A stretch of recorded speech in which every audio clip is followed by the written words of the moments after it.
Ryan, he's for real. He puts it out there, doesn't he? He says what they stand for, and you're smiling because you want the country to know exactly what Paul Ryan, his future looks like for us. Well, you know, the defining issue in any campaign, Chris, is who's got your back. And with this Republican budget, House Republicans are turning their backs on the middle class in order to stack the deck for the special interests. Let me give you one very specific example. Under this budget, if you're a college student, you begin paying interest on your student loan while you're in your classroom. That raises $40 billion for the Treasury in this Republican budget. You know what they do with that $40 billion? They transfer it to big oil companies in the form of subsidies. Wait a minute, if you're a sophomore, and we're going to run you're paying your principal and interest on while you're still borrowing more money for sophomore year, whichever your parents or you can't afford. You're borrowing that, and then at the same time you're paying it back.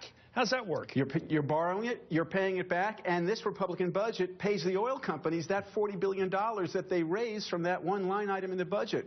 This is line item after line item after line item of special giveaways and handouts to the special interests and taking it from the middle class.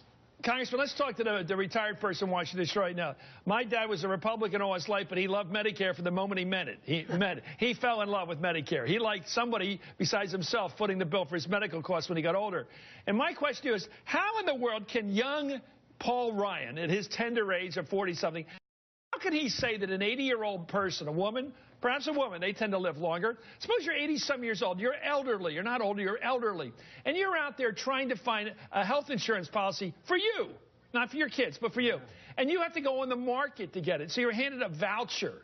Where is this person going to go find this? And I'm making your case, but what make it better? How does an older person go find some insurance company to pick up their health costs at the time in their life when health costs are the highest, and we all know it? This is Paul Ryan's sequel to the House Republican plan to make Medicare wither on a vine. Here's what he does. He gives you a voucher.